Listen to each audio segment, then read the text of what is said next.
दिनै 2026 मायथाइनि 5 आगस्ट दिनैनि माखासे गोनां खौरांफ्रानो जादों। सेथि रादाबाव दङ दिनै इउपिपिएल दोलोनि 17थि गायसनथाइ सान। कक्राझारनि रामफलबिल आथियाबारियाव इउपिपिएलनि 17थि गायसनथाइ सान फालिदों, जेराव गाहाय नेहाथारि राजु नार्जारि बिथाङा बाहागो लादों। बे खेबाव गोबां अखा हानायजों उदालगुरियाव दैबानाया गिख्रंथाव महर लादों।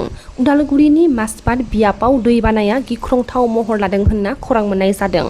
दैबानाजों लोमसावजानाय गामिफोरखौ नायगिदिंनानै खौरां लाहैदों अरां दखरा एबसुआ। मख'नो गोनांदि उदालगुरि जिल्लानि दाब दाब जायगायाव हरखाब दैबाना जानायखौ खौरां लाहैदों एमएलए सरन बर' बिथाङा। मुंदांखा फावखुंगुर प्रदीप रावतआ रुंसारि जाबाय होनना खौरां मोन्दों। गजनी आरो लगान बायदि सावथुनफोराव गावनि गोहोगोरा दिन्थिफुंनायनि थाखाय मिथिजानाय प्रदीप रावतआ मैया मंगलबार साननि बेलासियाव रुंसारि जादों होनना खौरां मोन्दों। सारअन्थाइ गावनायनि जाउनाव सा 14 सुबुंनि जिउ खहा जानांदों आरो सा 4 सुबुङा गोब्राब जोखोम जादों होनना खौरां मोन्दों। झारखन्डनि गिरडि, दुमका आरो लातेहार जिल्लानि माखासे बाहागोफोराव जादों बे गिख्रंथाव सारअन्थाइ गावनाय जाथाया। लन्दननि राजालामायाव खोनानो मोनबाय मेघरन्जनीनि देंखोआव मानुहे मानुहर बाबे। दैबानानि अनसुंथाइ नागिरना लन्दननि राजालामायाव सुधाकन डाक्टर भुपेन हाजरिका बिथांनि मेथाइ रोजाबदों मेघरन्जनी बिथाङा।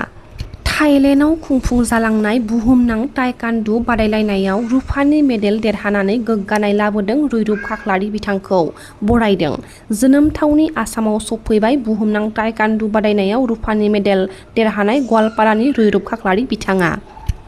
मिरुनि मन्थ्रि जेपि नाड्डा बिथांजों लोगोसे आसामनि गिबि मन्थ्रि बिथां डक्टर हिमन्त बिश्व शर्मा बिथाङा अखं, आसामनि शिबसागर आरो चराइदेउ जिल्लानि दैबानाजों सिलिंखार जानाय ओनसोलफोरखौ नायगिदिंदों। कामरुपनि आमिनगावआव 357थि जारिमिनारि आलावै दावहाखौ दिनै गोसोखांथि सान फालिदों। 1669 मायथाइनि दिनैनि सानावनो आलावै फोथाराव मुगलफोरजों जानाय दावहाथिलियाव 10,000 आसामनि बिर जोहोलावफोरा जिउ दान होदोंमोन। कक्राझारनि ब्रह्मपारायाव प्राइमारि हेल्थ सेन्टारनि अन्थाइ खाम्फा बेखेवदों। एमएलए शिउली महिलारि बिथाङा बेखेवनानै गोनां बाथ्राखौ फोरमायथिदों समाजारि बिजोंनि गेजेरजों। बाहाय मोनसे 10 बेडेड हस्पिटाल खुलिनाय जादों, खारन बे ओनसोलाव हेल्थ केयारनि नामाव बेबायदि गैफेरामोन। एबारहाय जोङो फार्स्ट प्रायरिटि होदों जाहाथे 10टा बेडेड हस्पिटाल जायो आरो डाक्टारा एभेलेबेल थायो। आरो बाहाय एन्टायार 20टा गामिसो दङ बाहाय लुंसुंनिफ्राय आरम्भ खालामनानै बिसोर जाहाथे काभार खालामनो हायो बिसोरखौ। बेनो जिहेतु बे गोग्लैसोनाय गोथौ ओनसोल, बेयाव रायजो राजाफ्रा गोबां जेंनाजों मोगा-मोगि जादों।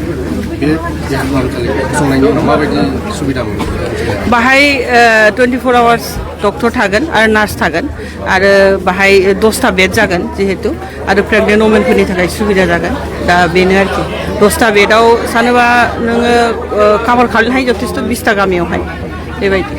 बेसेबां बाजेटजों लुफुंनाय जागोन? खम बाहाय लिरदों 2.43 crore बाजेट।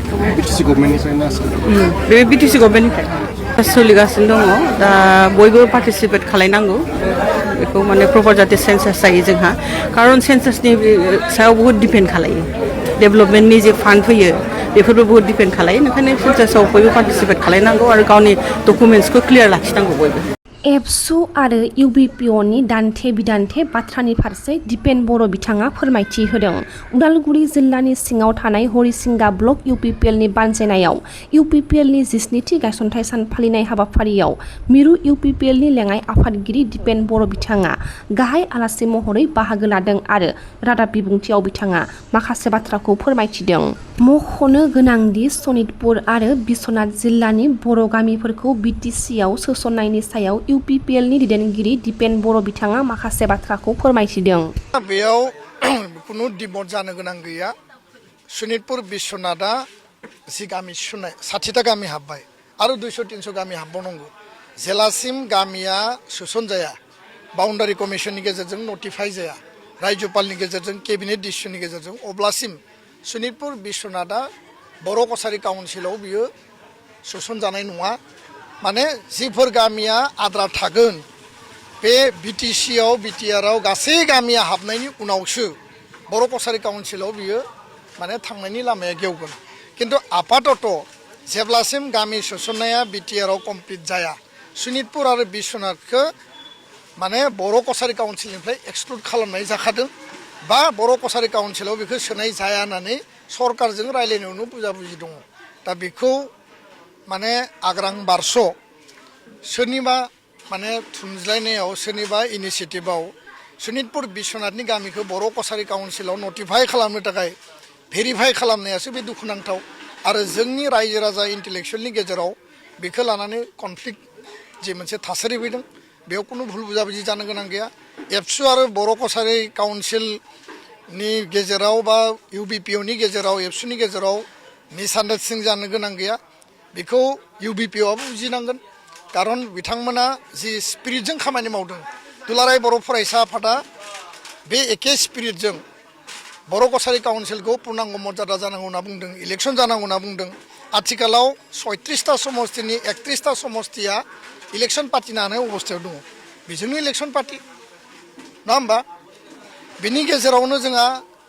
राभा हासंनि माने गवालपारा साउथ कामरुपनि मोनसे जेंना थाबाय सनितपुर बिश्वनाथनि जेंना थाबाय बे लासै लासै प्रक्रिया मथे जागोन खिन्थु दा एनक्रस खालामनानै कनफ्लिक्ट जालायनायखौ जों लुबैया आरो बे बेलायाव स्पष्टबादि रायलायनानै क्लियार जालायबानो जायो आरो सरकारखौबो बेबायदि एना एनि जालायनाय खामानिखौ दावमावथों आं सरकारखौ खावलायबाय गोजोन्थों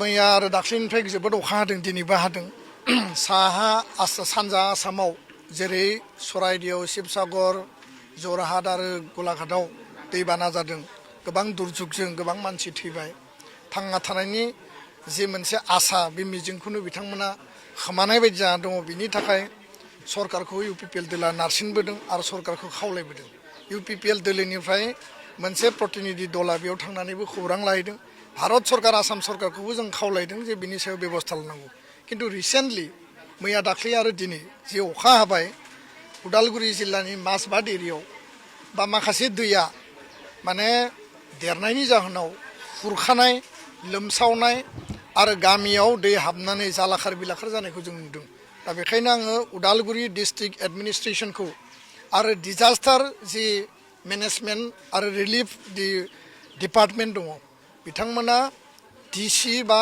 सार्कोल अफिसारनि गेजेरजों इमिडियेट बेयाव रिलिफ बा रिहेबिलिटेसन इमिडियेट रेस्किउ बा जिखिनि बेयाव नांगौ बेबस्था खालामनांगौ दङ जाहाथे रावनिबो सुबुंनि जिउआ खहा जाया जिब जुन्थु खहा जाया धन सम्पति खहा जाया बिनि थाखाय बेबस्था लानो थाखाय आङो डिस्ट्रिक्ट एडमिनिस्ट्रेसन खावलायदों आरो जोंनि पार्टिनिफ्रायबो जिल्ला बेंगिरिजों जोङो रायलायगोन